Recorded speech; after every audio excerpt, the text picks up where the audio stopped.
You are failing because you are waiting for permission to be great.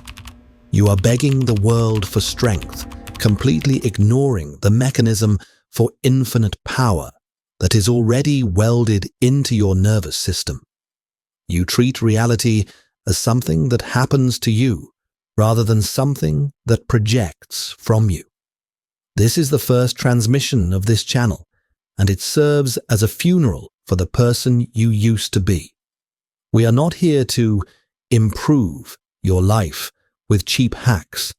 We are here to dismantle it and rebuild it from the foundation up. In this video, I am handing you the forbidden psychological framework often hidden in esoteric texts, the awakening of the inner Christ. This is not religion. This is the mechanics of high-performance psychology. This is the dangerous secret to moving from a creature of circumstance to a creator of destiny. The old man dies today. Most men live their entire lives in a state of dormant potential. They are asleep at the wheel, drifting through a nightmare of mediocrity, convinced that their struggles are mandated by fate or bad luck. You read books on productivity, you listen to podcasts about grinding, and you wake up at dawn to punish your body, yet you remain stuck in the same financial and emotional bracket. You are running on a treadmill of effort, but getting nowhere because your internal operating system is corrupted. You are trying to change the reflection in the mirror by scrubbing the glass, which is the definition of insanity. You must change the face in front of the glass. The concept we are dissecting today comes from the lineage of metaphysical thought leaders like Neville Goddard and the misinterpreted code of ancient scripture. When we speak of the inner Christ, we are not discussing a historical figure to be worshipped in a pew on Sunday. We are discussing a state of consciousness. We are talking about the I am presence within you. This is the dangerous secret that institutions have tried to bury, because a man who realizes he is the operant power of his own reality cannot be controlled. A man who understands that his imagination is the creative force of the universe does not need a boss, a government, or a savior. He becomes a law unto himself. This knowledge is considered dangerous because it removes your safety net. Once you understand that you are the cause of everything in your life, you lose the luxury of blaming others. You can no longer blame the economy, your parents, your genetics, or your ex-partner. If you are poor, it is because you dwell in the state of poverty. If you are weak, it is because you identify with weakness. This level of extreme ownership is too heavy for the average mind to carry, which is why the masses reject it. They prefer a God who is far away and mysterious, one they can beg for favors, rather than accepting the God force that requires them to command their own mind. You are likely terrified of your own power. You have been conditioned to believe that humility means making yourself small. You have been told that ambition is greed and that desiring total dominion over your life is arrogance. That is a lie designed to keep you essentially a slave. The stoic reality is that you have a duty to maximize your potential. The inner Christ is simply the ideal version of you. The version that is disciplined, focused, wealthy, and unconquerable, waiting to be resurrected from the tomb of your current laziness. The stakes could not be higher. If you refuse to unlock this power, you will die as a never was, a man who had the engine of a Ferrari but drove it like a sedated mule. We are going to dismantle your old identity today. Principle 1. The crucifixion of the old man. You cannot build a skyscraper on a foundation of rotting wood.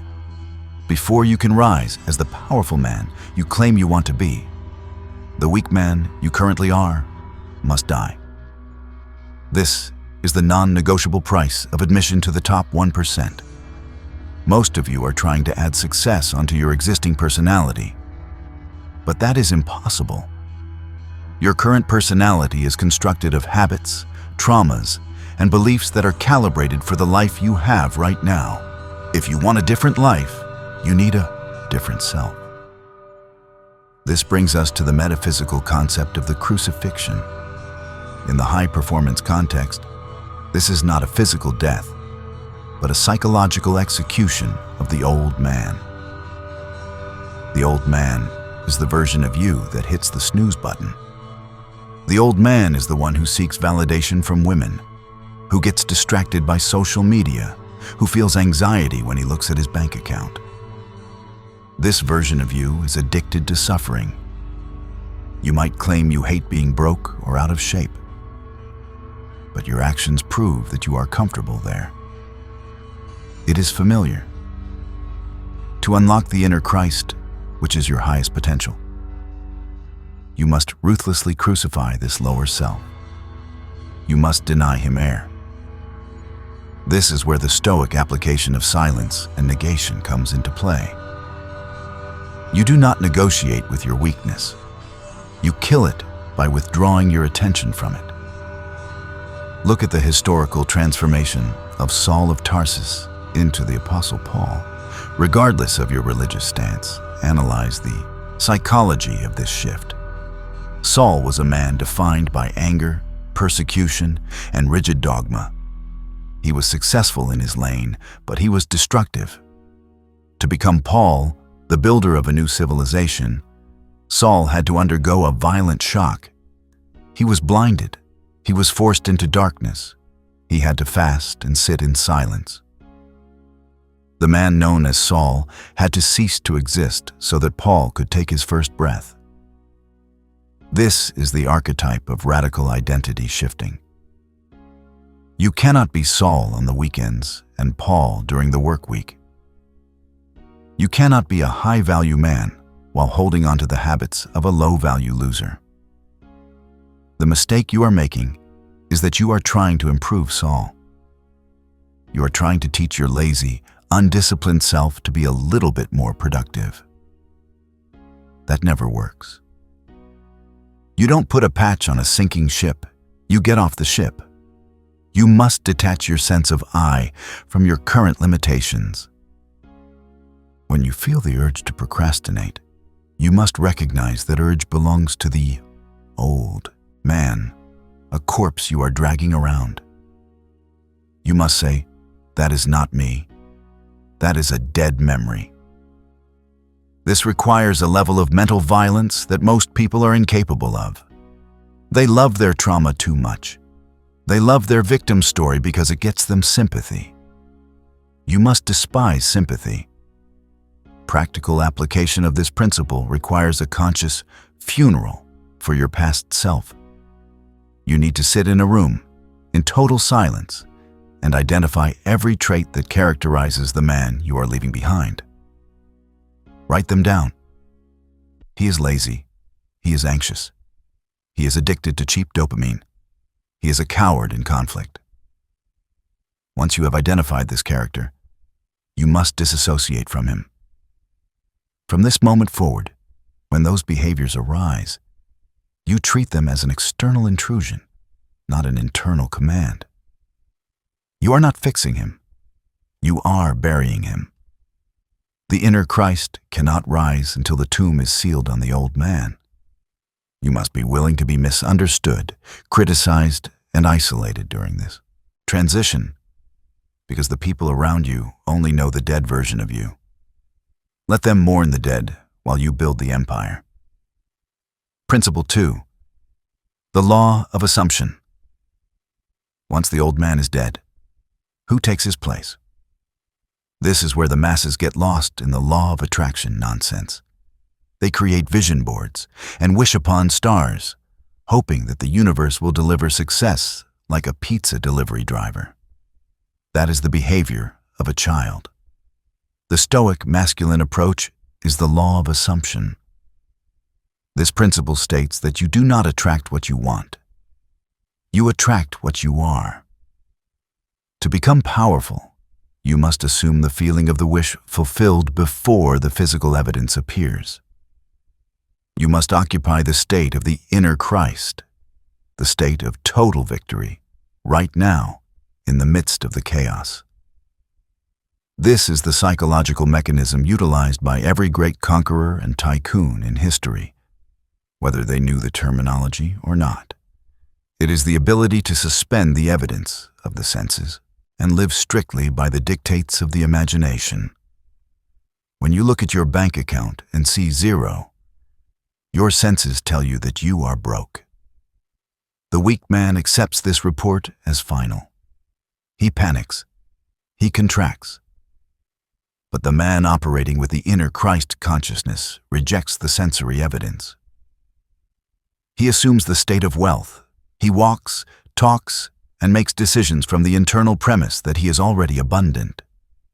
This changes his behavior, which changes his actions, which eventually forces reality to conform to his assumption.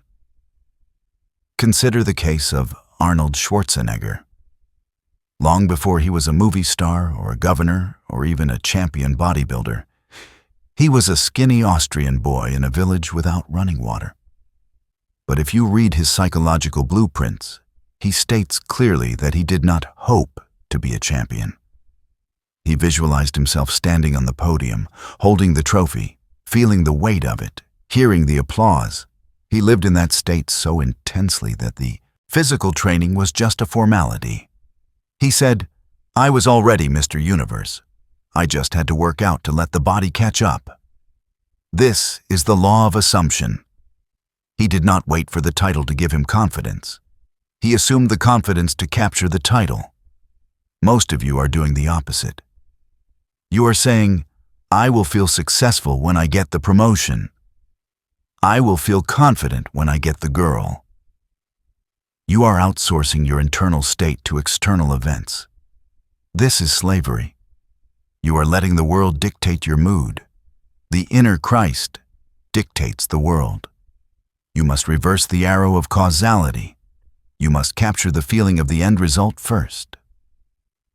If you want to be a high-performance executive, how does that man sleep? How does he walk into a room? How does he breathe? You must assume that posture now. This is not fake it until you make it. Faking it implies deception. Assumption implies a higher truth. You are asserting that your imagination is more real than the temporary facts of your life. When you operate from the law of assumption, you stop begging. A king does not beg. A king decrees. When you pray or meditate, you do not ask God to give you things. You thank the internal creative power that it is already done. This shift in attitude, from desire to gratitude, is the signal that you have moved from the old man to the inner Christ. Desire confirms absence. Gratitude confirms presence. The practical application here is the mental diet. You must monitor your inner monologue with the scrutiny of a hawk. Every time you say, "I hope this works," you are confessing doubt. You are confessing that you are not yet the man who has succeeded. You must catch that thought and strangle it. Replace it with, "It is done. I am inevitable." You must walk through your day carrying the secret knowledge that your success is already a signed contract and time is just lagging behind. This makes you formidable. It removes the desperation from your eyes. People can smell desperation, and it repels them. They can also smell conviction, and it draws them in like a gravitational field. When you combine the death of the old man with the law of assumption, you become a dangerous anomaly in the matrix. You are no longer reacting to the news, the gossip, or the complaints of the herd. You are operating from a sovereign state of mind. You are writing the script of your life in real time, while everyone else is just reading the lines they were handed. But this is only the foundation. To truly wield this power, we must understand how to navigate the bridge of incidents, the chaotic path that links your assumption to its physical manifestation. This is where most men crack. They assume the state, but when the world punches them in the face, they revert to the victim. We will address how to hold the frame when hell breaks loose. Principle 3. The bridge of incidents. You have killed the old man. You have assumed the feeling of the wish fulfilled. You expect, based on the childish logic of instant gratification, that the world will immediately bow to your new self-conception. You expect the money to appear in your account the next morning. You expect the respect to be given instantly. But what usually happens is the opposite.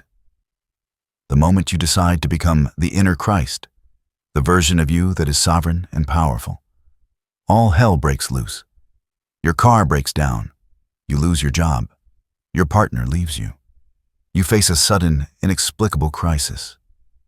The average man looks at this chaos and says, "See, it didn't work. I tried to be positive. I tried to change, and life punished me. I am cursed." He retreats back to his old, safe, miserable self. He abandons the assumption because the external evidence contradicted him. He is a coward who cannot stand the heat of transformation. What he fails to understand is the concept of the bridge of incidents. This is the most critical, dangerous phase of the process. The bridge of incidents is the series of events that must happen to move you from where you are to where you need to be. Reality is not magic. It is a mechanism.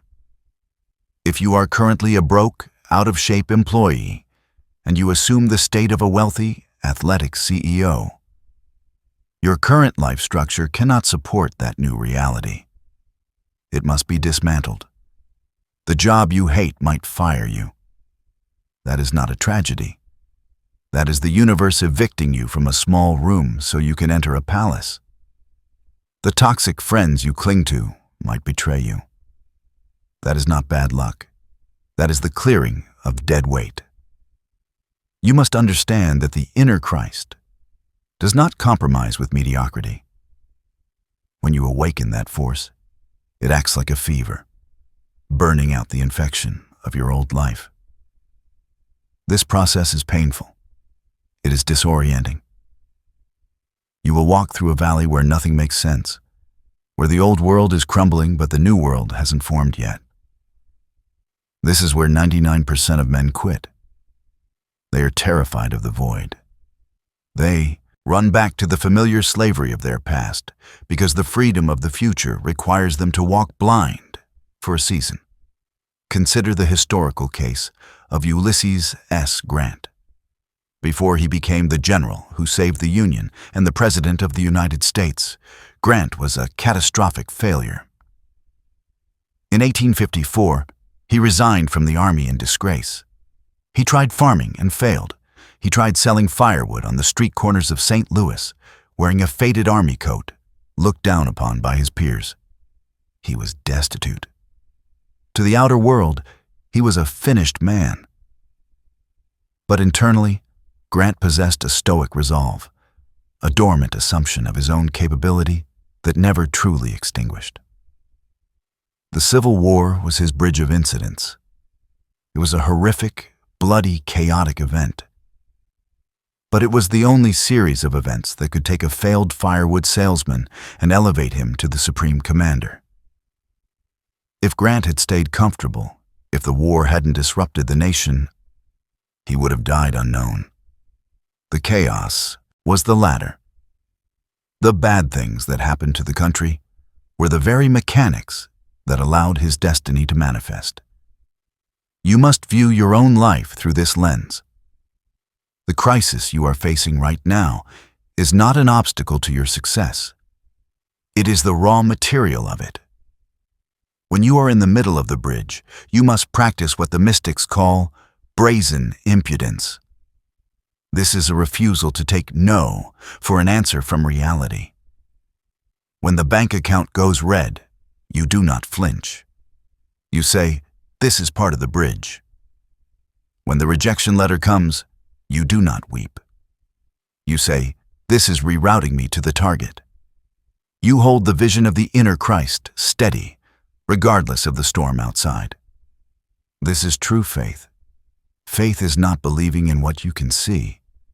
Faith is loyalty to your unseen reality despite the contradiction of your senses. The psychological toll of this phase is immense.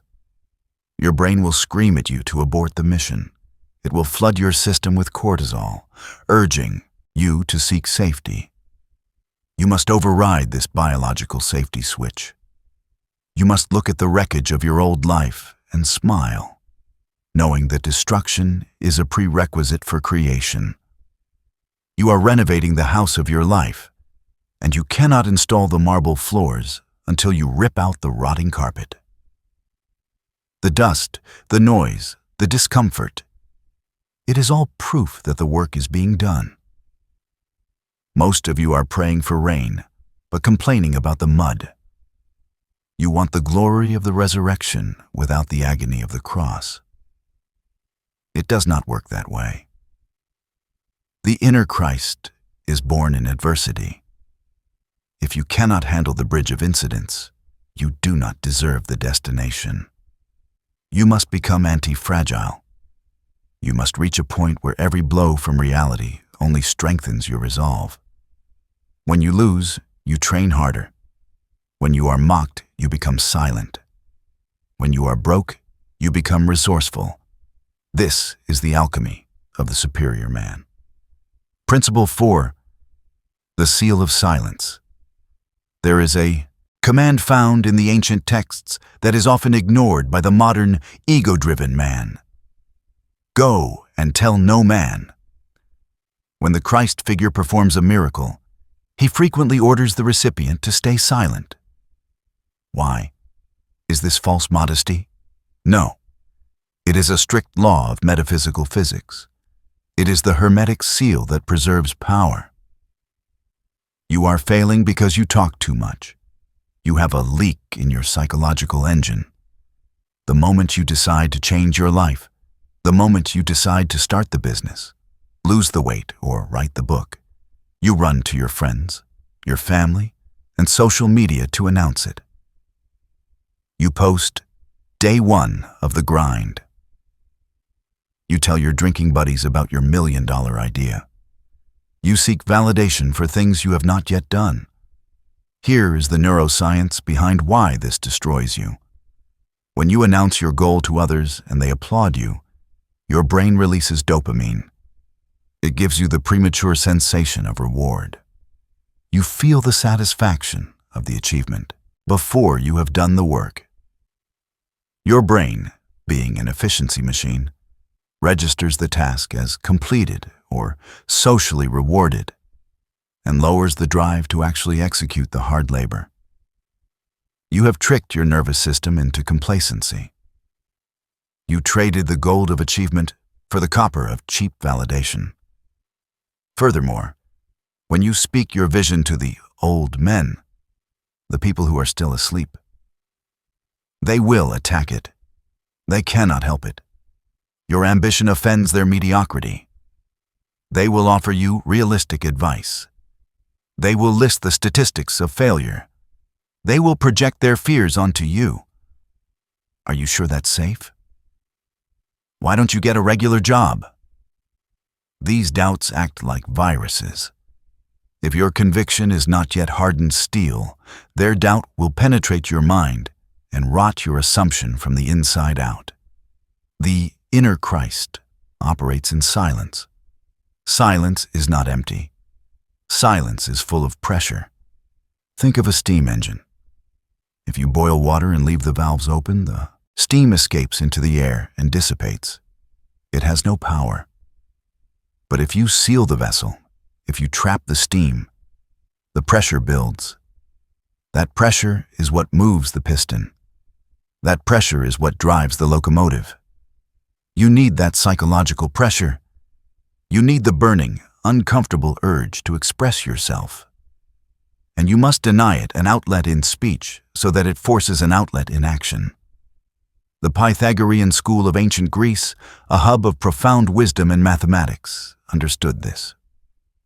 When a new student, a novitiate, joined, they were required to take a vow of silence for 5 years. 5 years. They could listen, but they could not speak. This was to crush the ego, to destroy the urge to seek attention, and to force the mind to turn inward. Only after they had mastered silence were they allowed to learn the deeper secrets. You cannot even stay silent for 5 minutes. You are terrified of the quiet because in the quiet, you have to face yourself. You must learn to move in the shadows. The most dangerous men in the room are not the ones shouting. They are the ones observing. When you are working on your inner Christ, let the results be the only noise you make. Let them see the new car, the new physique, the new demeanor, and let them wonder how it happened. Do not explain it. Mystery creates authority. When you explain yourself, you lower yourself. You are asking to be understood. The superior man does not care if he is understood. He cares if he is effective. This brings us to a critical junction in your programming. I want to test if you are actually listening or just passively consuming this content like entertainment. You need to make a contract with yourself right now. I want you to pause the audio in a moment. Go to the comment section. Do not ask for likes. Do not write a paragraph about your life story. Simply write this phrase: I walk the bridge. This is not for the algorithm. This is a digital signature. This is you acknowledging that you are entering the dangerous phase, the bridge of incidents, and you are committing to silence and resilience. You are marking the death of the old man and the acceptance of the chaos that follows. Write, I walk the bridge. Then come back, because we need to discuss the specific techniques of the mental diet and how to handle the inevitable loneliness that comes with this level of power. Pause for action. Now that you have committed, let us deepen the understanding of silence. Silence is not just the absence of speech. It is the absence of internal chatter. The inner Christ does not argue. The old man in your head loves to argue. He argues with imaginary opponents in the shower. He rehearses fights with your boss. He relives arguments with your ex. This is a massive hemorrhage of energy. Every time you engage in an imaginary argument, you are directing your creative power toward conflict. You are literally manifesting more conflict into your life. The discipline of the inner. Christ requires you to starve these negative internal conversations. When you catch yourself mentally arguing with someone, you must cut the feed. Use the command, peace, be still. It is a biblical command, but it is a psychological tool. You are the captain of the ship. Your thoughts are the crew. If the crew is mutinying and causing chaos, you must assert authority. Peace, be still. Bring the mind back to the center, back to the assumption of the wish fulfilled. This is extremely difficult. You are addicted to the drama. You are addicted to the cortisol hit of feeling victimized or righteous in your anger. Giving up your anger is harder than giving up heroin for some of you. But you cannot be powerful and petty at the same time. You have to choose. Do you want to be right in your imaginary argument? Or do you want to be rich and free in reality? You cannot have both. The seal of silence also applies to your suffering. When you are on the bridge of incidents and things are going wrong, do not complain. Never complain. Complaining is the absolute worst use of your imagination. It is a specialized form of prayer where you beg for more of what you don't want. When you say, I am so tired, I am so broke, this is so hard, you are commanding your subconscious mind to generate more fatigue, more poverty, and more difficulty. You are affirming the state of the victim. Look at the Stoic emperor Marcus Aurelius. In his Meditations, he wrote, "Everything that happens happens as it should, and if you observe carefully, you will find this to be so." He did not complain about the Germanic tribes attacking the borders or the plague ravaging Rome. He accepted the burden in silence and did his job. He carried the weight of the empire without leaking his energy in complaints. That is the standard. If you are in pain, use the pain. Transmute it.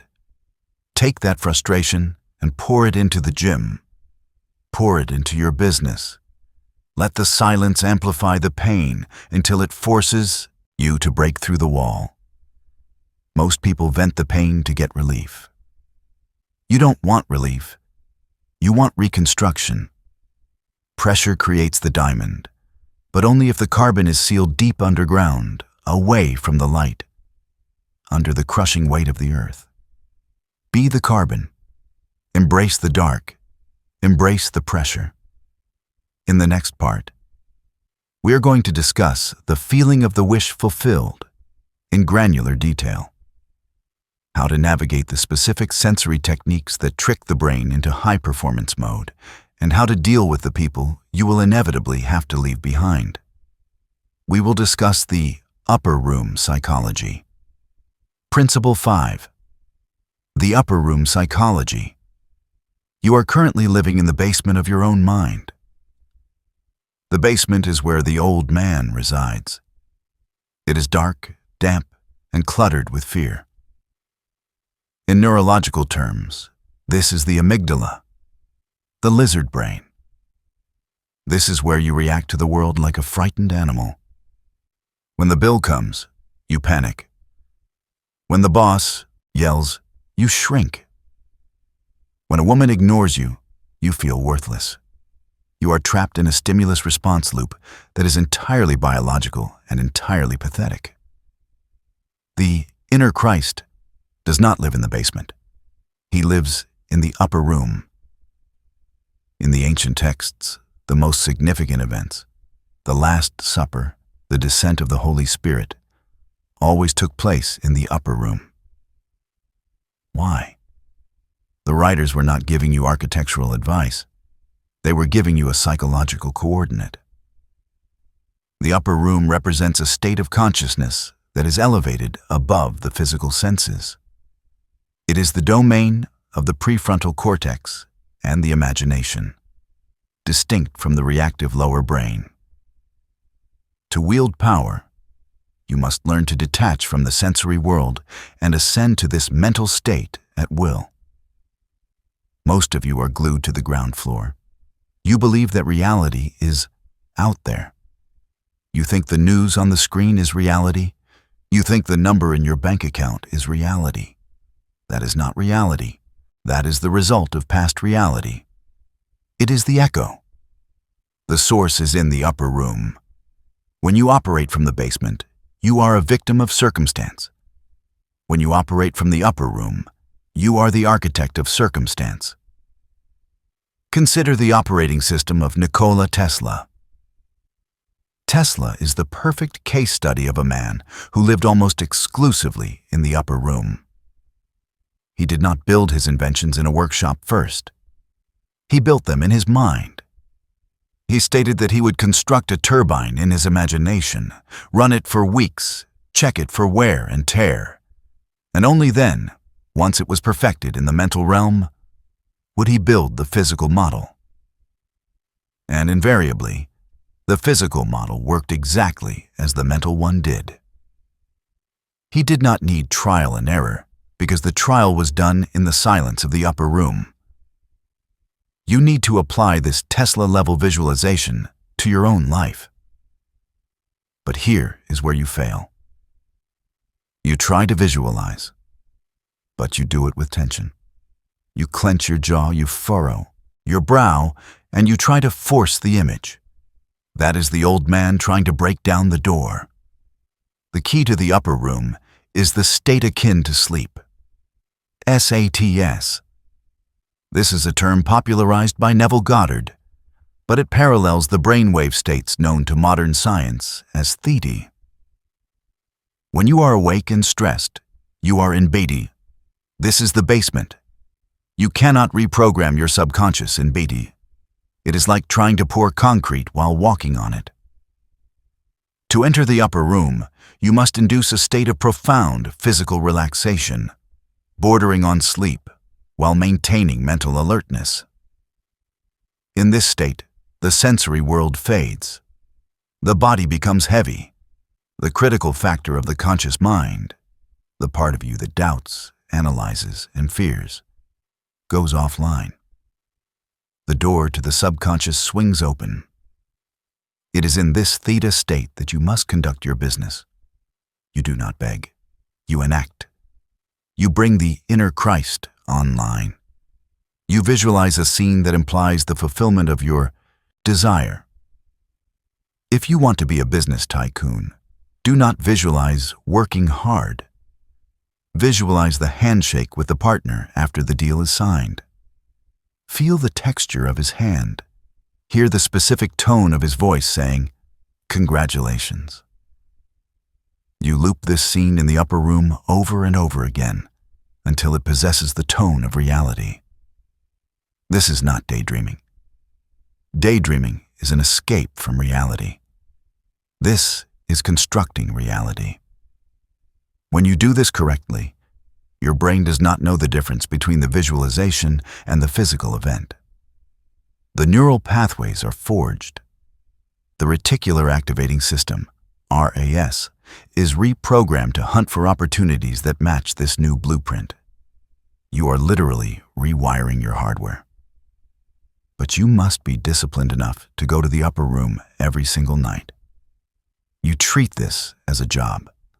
The average man falls asleep worrying about tomorrow.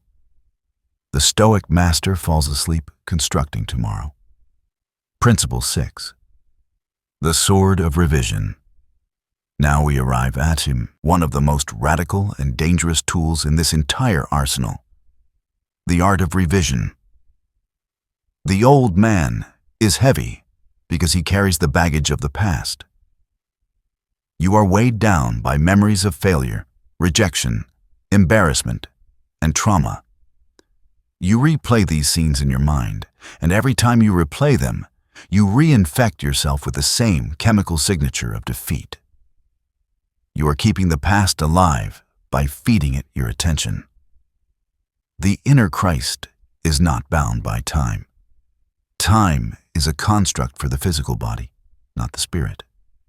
Therefore, the past is not fixed. It is fluid.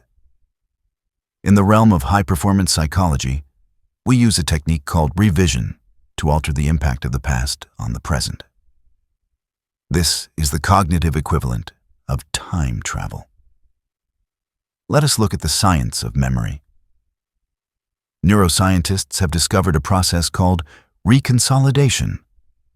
Every time you access a memory, you are not pulling a file from a cabinet.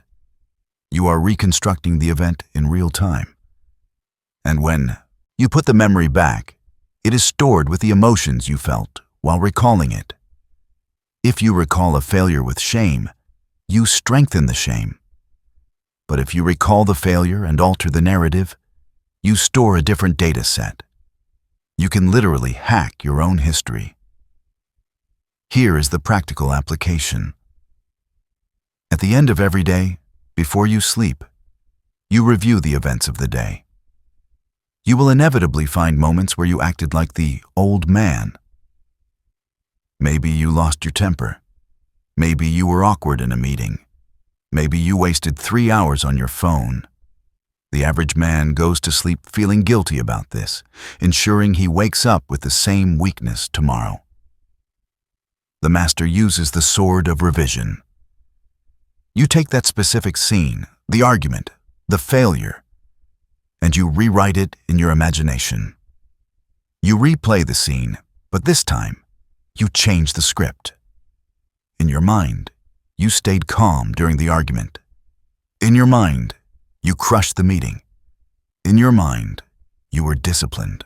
You replay this revised version with intense feeling until it crowds out the original memory, You are overwriting the corrupt code. Why does this work? Because your subconscious mind is the engine of your life. But it is blind. It cannot see the outside world. It relies entirely on the reports you send it. If you send it a report of failure, it produces more failure. If you use revision to send it a report of victory, even if that victory was retroactive, the subconscious accepts it as fact. It says, "Oh, we are the type of man who succeeds." And it adjusts your confidence and behavior accordingly.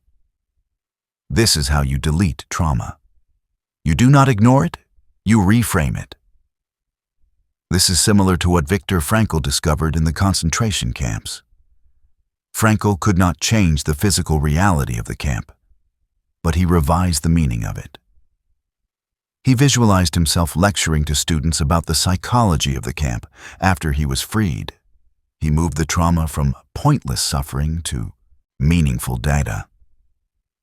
He revised the present moment to fit his future victory. You must become a revisionist historian of your own life. Do not let a single day pass where you accept a defeat as final. If the day went poorly, you do not accept it. You rewrite it. You say, "That is not how it ended. This is how it ended." You assert your dominion over time. This makes you incredibly dangerous because you become immune to discouragement. You cannot be beaten because you refuse to record the loss.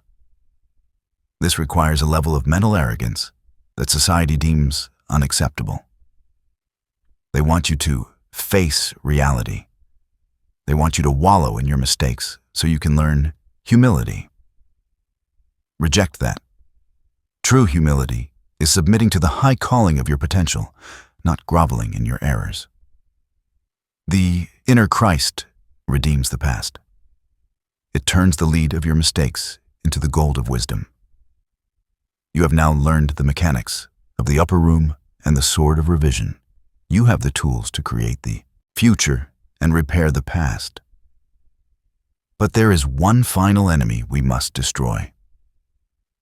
It is the most subtle trap of all. It is the addiction to the waiting room. The feeling that your life is about to start while you waste year after year preparing. We need to discuss the Sabbath and the explosion of action. The Sabbath of the mind. We have dissected the anatomy of your resurrection. We have killed the old man, assumed the wish fulfilled, navigated the bridge of chaos, sealed our lips, and rewritten our past. But there is one final, fatal trap that catches even the most disciplined students of high-performance psychology. It is the trap of perpetual effort. You believe that to get what you want, you must be in a state of constant, grinding anxiety. You think worry is a form of work. You think that if you stop stressing about your future, the future will collapse.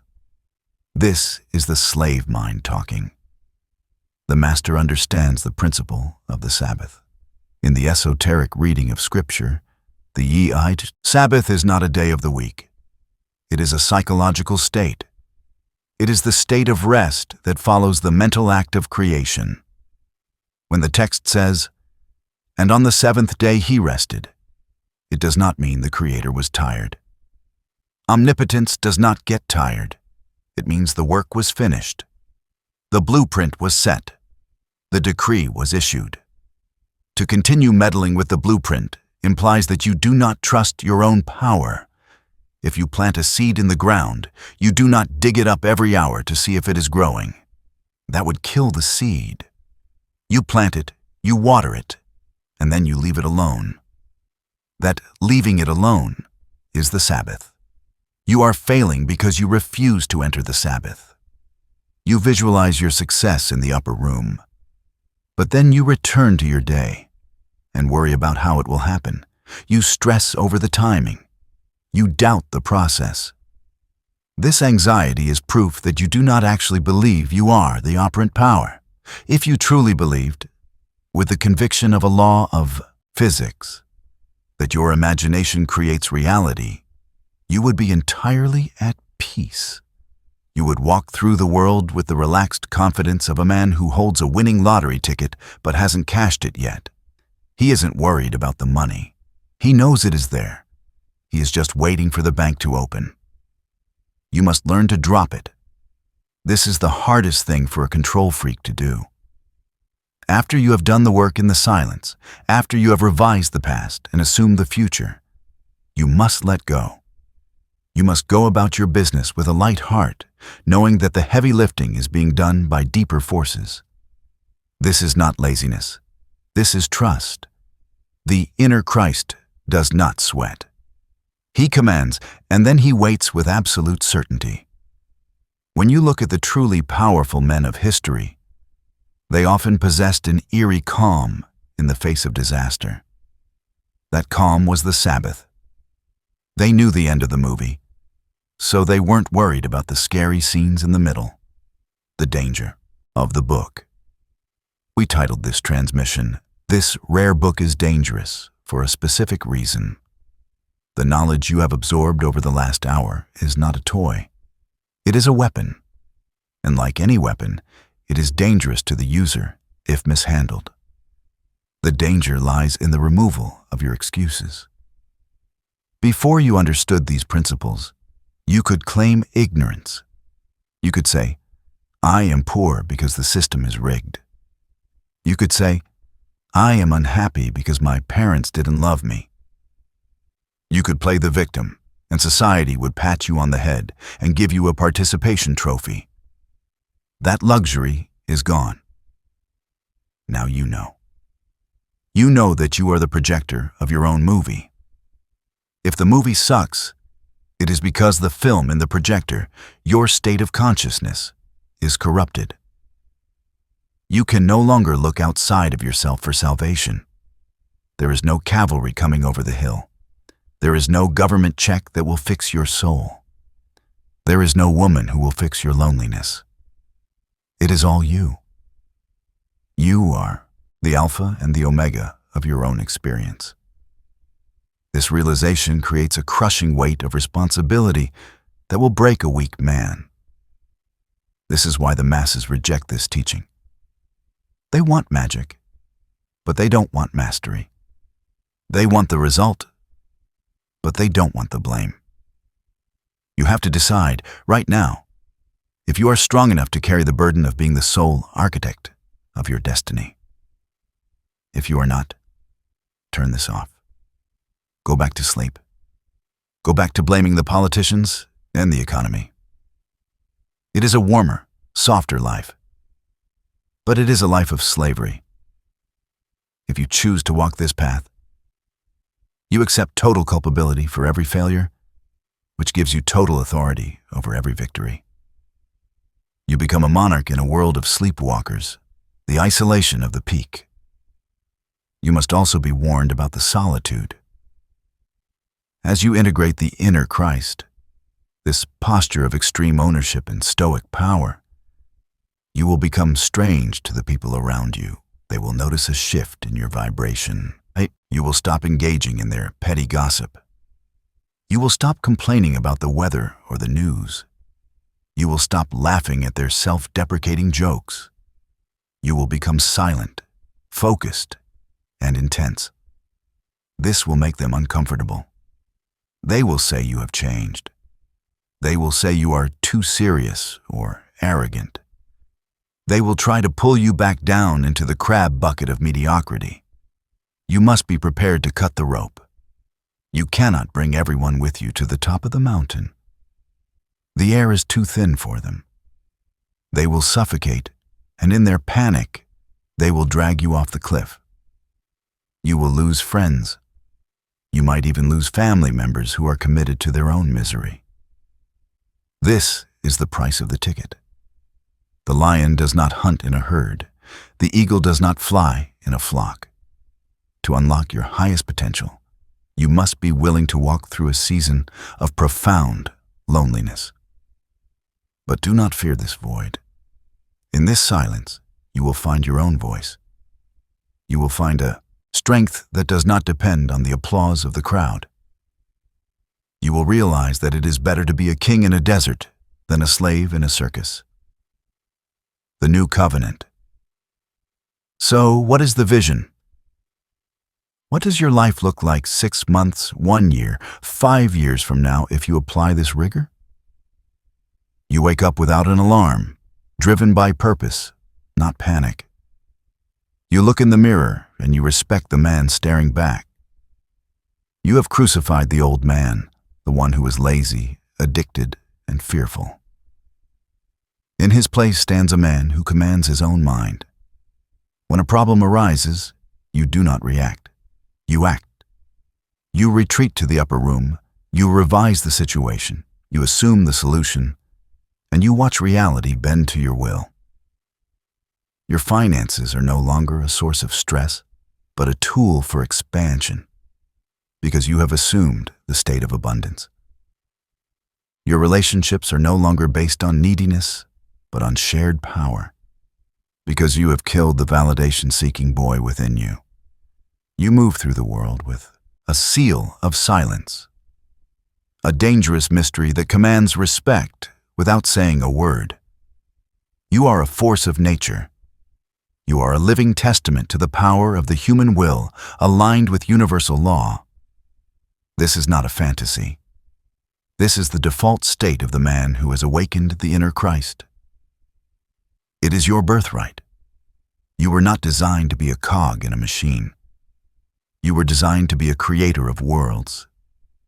But you have been suffering from amnesia. You forgot who you were. This script was your wake-up call. The alarm is ringing. The question is, will you get up, or will you hit snooze and drift back into the nightmare? Conclusion. The call to silence. We have reached the end of the transmission. The intellectual part of this journey is over. The danger now is that you will treat this as just another piece of content. You will get a dopamine hit from feeling understood. You will scroll down to the comments to see what others are saying, and then you will click on the next video about how to get rich quick. If you do that, you have failed. You have insulted the time we just spent together. Information without execution is poison. It creates mental obesity. You become fat with knowledge but weak in action. You do not need another video. You do not need another book. You do not need a guru. You have the mechanism. It is welded to your spine. It is beating in your chest. The I am presence is waiting for a command. Here is your final instruction. It is the only thing that matters now. In a moment, the screen will go black. Do not click on the next recommended video. Do not check your notifications. Do not text your girlfriend. I want you to turn off your phone. Turn off your computer. Sit in the chair in the dark, in total silence for 20 minutes.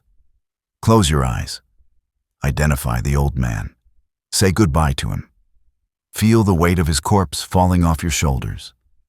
Then, take a deep breath and step into the upper room. Assume the feeling of the wish fulfilled. Not so sharp. As a hope. As a fact.